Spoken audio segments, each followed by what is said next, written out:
Welcome to the Orchestrate All the Things podcast. I'm George Anatiotis and we'll be connecting the dots together. Economic theory is known to be constrained by a number of inefficiencies in its modeling. Salesforce researchers claim AI can help address that, leading to more robust economic policies. I hope you will enjoy the podcast. If you like my work, you can follow Link Data Orchestration on Twitter, LinkedIn, and Facebook. Yeah, thanks so much, George, for having me on your podcast, and nice to meet you too. First time we meet. So I'm Stephan Zheng. I'm an AI researcher at Salesforce. I lead the AI Economist team here. I'm originally from the Netherlands, so I'm Dutch. So I'm a fellow European. I used it in physics and math, and then during my PhD, I got really interested in machine learning. I started doing my PhD around the time that deep learning exploded onto the world in 2013. And the motivation for this work really is to push the boundary of machine learning, to discover the principles of general intelligence, but also to do social good. And social economic issues are really one of the most critical issues of our time. And so I'm in a very fortunate position that Salesforce really lives its values that allows me to combine these two passions. So on one hand, push the boundary of AI and to find some useful applications for it to make the world a better place. Okay, well, great. Thanks for the introduction. And you already sort of touched upon something that I intended to ask you about. So you did mention, well, first of all, I have to say in ways of introduction that these days when most people hear about AI, they sort of automatically start also thinking about machine learning, which, is kind of debatable in and of itself. But actually within machine learning, which I know that you have used. Myself personally, when I first got sort of stumbled upon your work, let's say, I kind of assumed that you would be doing the typical, let's say, machine learning approach, which is basically, you get a ton of data and then you do some feature engineering and you train your model and so on. It turns out, however, that that's not what you did. You took a different path. So a technique called reinforcement learning. And so I thought it's actually a good opportunity to ask you to first sort of, at a very high level, explain reinforcement learning for, excuse me, for the benefit of people who may be listening and sort of point out the differences and then also explain why you chose to apply this method in your effort. Yeah, no, that's a great question. So yeah, in our research, we use reinforcement learning because we've shown that it's a really powerful computational modeling framework for economics. So the first variation of machine learning you described is what I would say, broadly speaking, is supervised learning, and variations thereof. So somebody gives you a static data set, and then you try to learn patterns in the data. And so in reinforcement learning, instead, you have this simulation, so this interactive environment, and the algorithm learns to look at the world and interact with the simulation, and then from that, it can actually play around with the environment. It can change the way that the environment works. And so in that sense, reinforcement learning is more flexible. So in a data set, you've basically you're giving a picture of the world, so to say, and a picture is static. But in reinforcement learning, you can then actually try to change the world with your behavior and so on. And so to our research, that is a much more powerful way of looking at the world. And really, there are three parts to this reinforcement learning approach. There's the simulation itself. Then there's the optimization of the policy part. And then the third one is data too, because you can use data to inform how your simulation works. So in that sense, reinforcement learning is a bigger framework, and it's a more flexible framework. And it's a really useful tool to think about how the economy works and how you might optimize your policy in that world. Okay, I see. So disclaimer here, I'm not an economist, and not even close. I don't have any background in that. But from the little bit of sort of self-education I have on the subject, I think I was able to spot another sort of touch point, let's say. So much of economic theory is based on the notion of agents and modeling as well. So there's different types of rational agent behavior that people use to model economic behavior. And I think this is what you have also tried to do in your modeling as well. So this is, I would say that this is another way in which this technique is fit for purpose for what you want to use it. However, having said that, I think that one of the obviously going into this level of detailed modeling for economic behavior is a notoriously hard problem, and I think this is also one of the issues that you identify in your work as well, that current economic modeling is really not able to not up to the task of depicting, let's say, complex interactions and behavior, and so you tried to improve of that.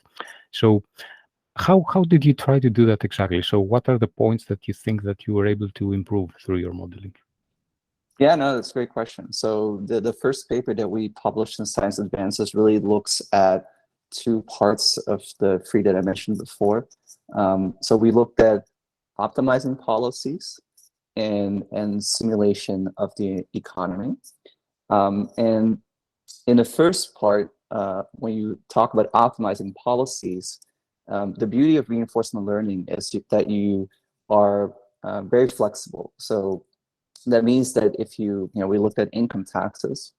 So in reinforcement learning, your search space is completely flexible. You can consider any tax model, any set of tax rates that you can think of. And that really is a big difference with how traditional economics thinks. Because in traditional economics, if people want to optimize their policy, they need to make a lot of assumptions typically. That means that they constrain the shape of the tax schedule. They make a lot of assumptions on how the world works. For instance, they might say, every year, the world is more or less the same. Nothing really changes that much. And that's really constraining. It means that a lot of these methods don't really find the best policy if you consider the world in its full richness. If you look at all the ways in which the world can change around you.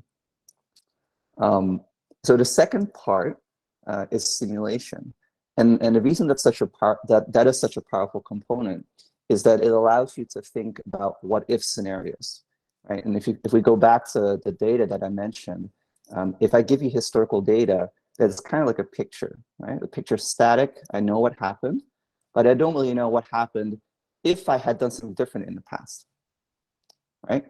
And so what a simulation lets you do, it lets you have this sort of time machine where it says, let me go back to the past, let me change the policy, and then let me try to simulate what people would have done instead, right?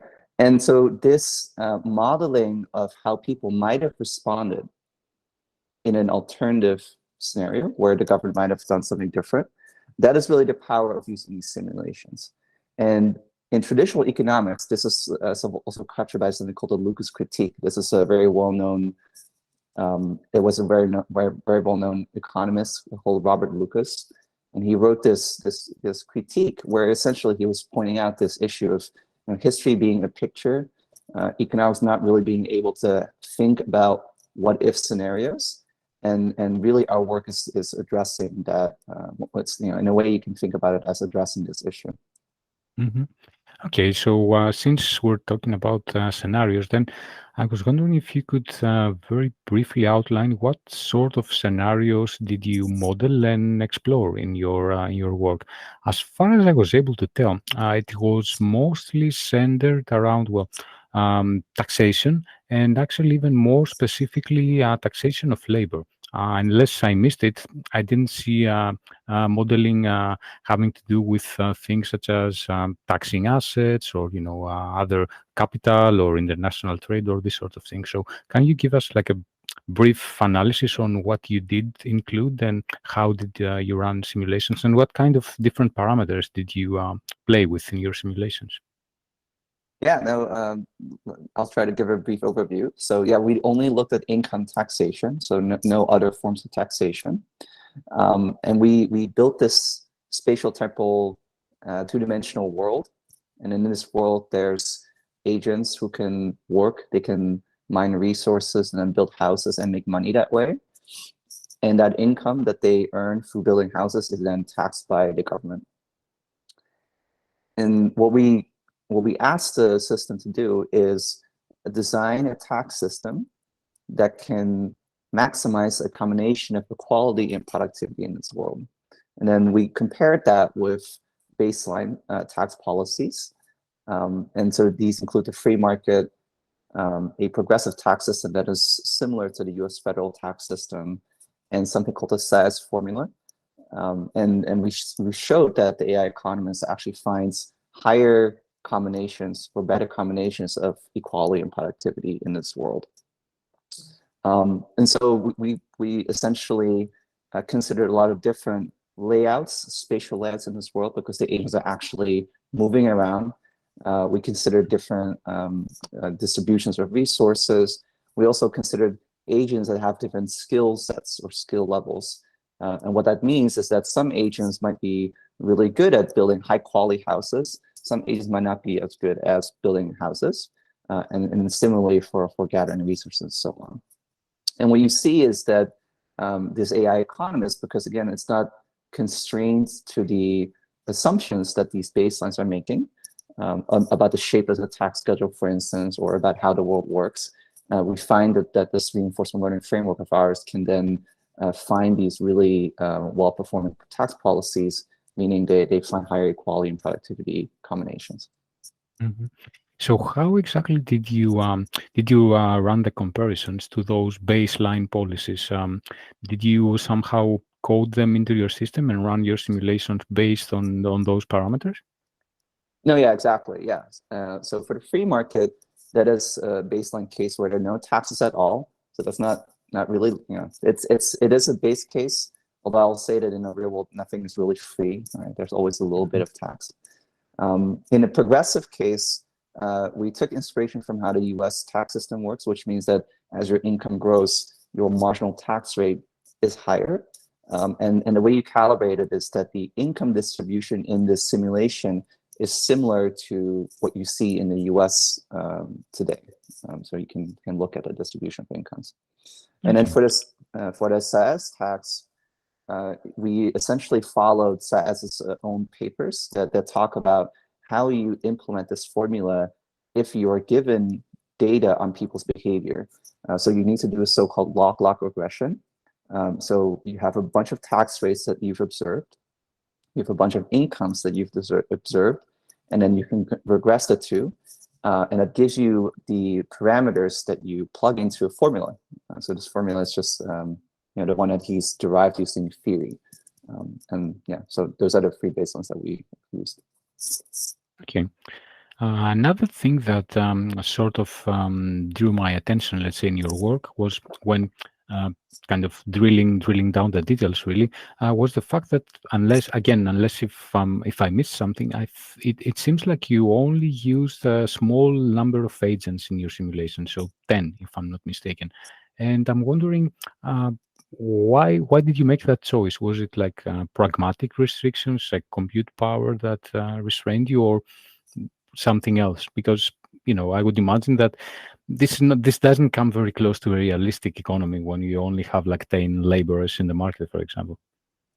No, that's a great question. And I want to point out that this first paper we released is a proof of concept where we really focused on the AI part of the problem. Because one of the conceptual issue again here is that we want to get away from this idea that you're just looking at a picture of the past. You really want to think about what if scenarios where people are responding to your different policies.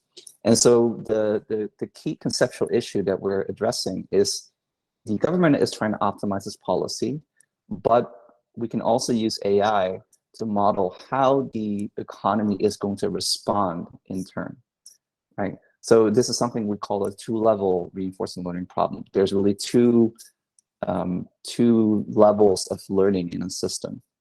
And so the paper really looks at an algorithmic solution and a modeling solution to solve this two-level learning problem. And from that point of view, having 10 agents in the economy and a government is already quite challenging to solve. We really had to put a lot of work in to find the algorithm, to find the right mix of learning strategies to actually make the system find these really good tax policy solutions. And yeah, like, I mean, in that sense, we can also look at other papers where we've seen similar trends. If you look at how people play some types of video games or chess, right? These are already really hard search and optimization problems, even though there's just 2 or 10 agents in the world. So in a similar vein, like for us to solve the AI problem, the really technical AI problem, that 10 agents is in some sense already quite challenging. But we're confident now that we have a good grasp on the learning part. It's like, what's the right strategy to learn? And now we're in a great position to think about the future and extended work also along the other dimensions. Mm-hmm. Okay, so since you mentioned, well, using the reinforcement learning in other sorts of tasks, mostly games actually, and I guess most people will be familiar with things such as AlphaGo and so on. So, do you have any sort of idea of the computational complexity of what you're trying to do versus those scenarios? So, how do they compare? I would say that if I look at the reported, I'm saying these are the reported public numbers on how long it took to train AlphaGo, I think we're way more efficient with our simulation. So I think it's probably 1 or 2 orders of magnitude at least more efficient, at least our simulation currently. Yeah, so I think we're more efficient than them. Okay, I think in some experiments you also included human players, and I was wondering if you can well elaborate on the rationale for doing that and what kind of conclusions that helped you draw when you included human players as well. Yeah, and that's a really great question. So in the first public version of the paper, this is back in 2020, we ran a few human case studies where we asked people to play in a simulation too. I want to point out that in the 2022 version of the paper, we did not include that. We really focused on another aspect of the work. But in 2020, we certainly were very interested to see like what happens if the behavior of the AI agents is not completely rational like a computer, because like real people are they behave in ways that is more complex than how a computer might behave, which sometimes could be, at least in our case, what was still more narrow than how a human behaves. And we were really wondering like if some of the solutions that we found would actually also be effective when real people were playing the game. So we asked real people to build houses in this 2-dimensional simulation. We gave them a web browser, and then we actually paid them a small amount of money for every house that they built. It's very interesting to see how people then respond to that. And we found that there is indeed a signal that you can run these case studies, and we found that there is a weak signal to that the AI economist again does do better. And I want to put a bit of a caveat around this because the noise level is higher in the results, and that is really because people behave in inconsistent ways. But nevertheless, we saw suggestions that the AI solutions are indeed also again more, they achieve higher quality and productivity levels even when people are playing the game. Okay, interesting. Another noteworthy thing to me, at least, about your work was that, well, again, you can correct me if I'm wrong, but I think that none of the team of authors is actually an economist. So neither you or your co-authors have any background in this. However, I saw in the acknowledgements of the paper that you did happen to consult one of the most famous, I guess, economists in the world. So Thomas Piketty, who's also an author who wrote a best-selling book a couple of years ago, I guess. So I was wondering, well, how did that go basically? So who initiated the contact, and what exactly did your consultations include, and whether you see that going forward, if you think that this is a collaboration that you're going to keep up going forward with this work? Right. Yeah, no, you're absolutely right. When we first started out, we didn't have an economist on board, so we partnered with David Parks, who sits both in computer science and economics. And so over the course of the work, we did talk to economists and got their opinions, got their feedback. We did have an exchange with Thomas Piketty. He's a very busy man, so I think he found the work interesting. He also raised questions about, to some degree, how the policies could be implemented. And this you can think of this from many dimensions. But overall, he was interested in the work, and I think that reflects, I think, the broader response from the economics community. There's both interest, there's questions about, is this implementable? What do we need to do this? And it's a food for thought for the economics community. Mm-hmm. Okay, so I guess that also touches upon the last set of questions that I had, which was basically around the way forward. So from the looks of it, and I guess you also just mentioned yourself earlier, this is basically a proof of concept at this point. So how, what do you see are the next steps, basically? So what are your next goals, and how do you, what's the framework for implementing those next steps, basically? I mean, you did mention in the beginning that you are in a good position of having working in an organization that supports you in your endeavor. However, I also wonder how this could be of practical applicability for Salesforce, basically. Right. So this work sits in the AI for Social Good, or AI for Society, part of the AI research organization.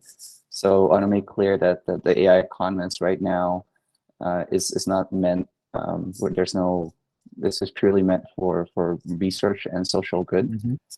And the way forward is really to make this broadly useful and have some positive social impact. And so one of the directions that we're really going for is thinking about how you can get closer to the real world with this. And that means that we want to build bigger and better simulations that are more accurate, more realistic, that go far beyond like what people have been doing before. Because we believe that will be a key component of a framework for economic modeling and policy design. And a big part of that for AI researchers also is to prove that you can actually trust these methods. So you want to show things like robustness, and you want to show things like explainability. So we want to, for instance, tell everyone, like, here are the reasons why the AI recommended this or that policy. And also I strongly believe in this as an interdisciplinary problem. I think what really the opportunity here is for AI researchers to work together with economists, to work together with policy experts in understanding not just the technical dimensions of their problem, but also to understand how that technology can be useful for society. How can you build trust in systems? Like, what are the requirements for that kind of system? So I think there's a fair bit of education here where today economists are not trained as computer scientists. They typically are not taught programming in Python, for instance, in their education. And things like reinforcement learning might also not be something that is part of their standard curriculum and their way of thinking. And I think that there's a really big opportunity here for interdisciplinary research. And I think that if we can work together, then we can build trust and we can understand really what both the social and the technical aspects are of the policy design problem. And then we hope that with the improvements in technology, we can really make this into a great policymaking framework for the future. Mm-hmm. Okay. If I may point out a couple of interesting facts to add to what you just said. The first one is that it seems that the goal setting for the system is actually not part of the simulation, so it's done externally. So whoever uses it chooses what they want to optimize for. So, and that means that you can use it for many different scenarios. So that's the first. And the second one is that it seems that you have published probably the entirety of the code as open source on GitHub. So again, that means that it's open for people to experiment and even add and modify to the code. That's absolutely right. So the cornerstone of this project and this idea is that we want to have full transparency. Especially if in the future iterations of these types of systems, if they are going to be used for social good, then everyone should be able to inspect these systems, to question the system, to critique the system. And we strongly believe in full transparency. That's so why we open source all the code for the paper. We've open sourced the code for the AI training routine. We've open sourced the experimental data that our paper is based on. And we strongly encourage everyone who works in this field, in these intersections, to do the same, because that's the only way that we can have a broadly supported technology out there.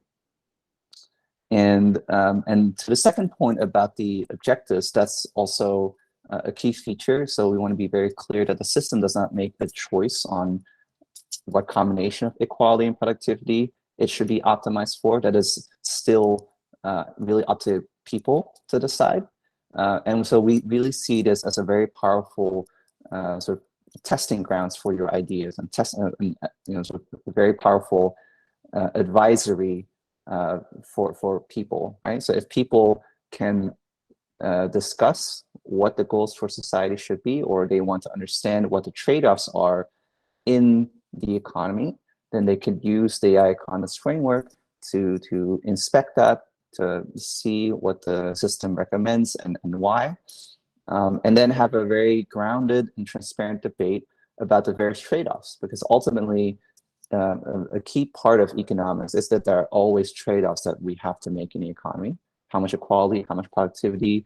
You can also think about sustainability and other angles.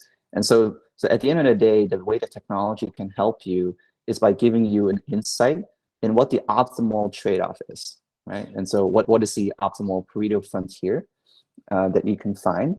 And that is really the power of this framework. And yeah, so having that flexibility again is a key part and a key benefit of the framework.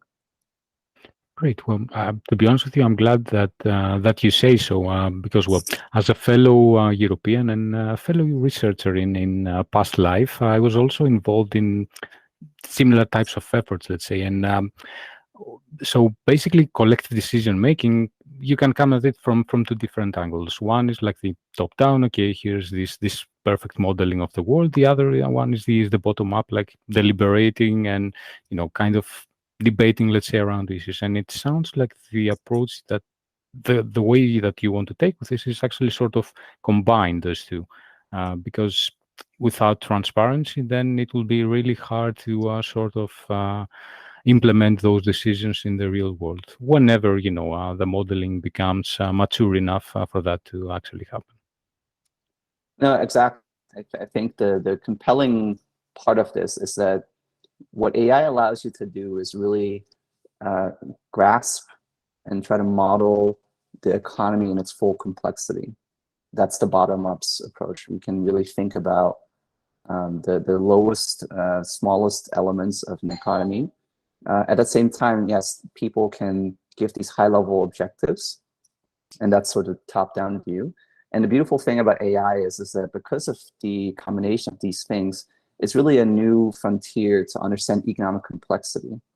And that the fact that you can use AI to have this full 360-degree view of the economy without making a lot of assumptions or simplifications, that's a really powerful way to think about the economy. And moving forward, that's going to be something that there's going to be a lot of benefit from having this 360 view of the economy. So I guess your immediate audience, at least, would be economists, obviously, and I guess that part of making this effort more accessible to them would be to sort of, I don't know, create some UI around it, or somehow make accessing it more easier, basically. Right. Yeah. So we are in constant conversation with economists, and we're presenting this work in a scientific community. So we are doing rigorous science. We have a number of exciting projects that are sort of ongoing right now that I can't talk about publicly right now, but I'm very happy to once they do become public. And yes, I think part of it is to do a bit of education to make people familiar with this approach. It's possible that better UIs could help with that for sure. Yeah, and I think there's a lot of exciting work here to do to spread the word and to educate people and to engage technical and non-technical experts in this subject matter. I hope you enjoyed the podcast. If you like my work, you can follow Link Data Orchestration on Twitter, LinkedIn, and Facebook.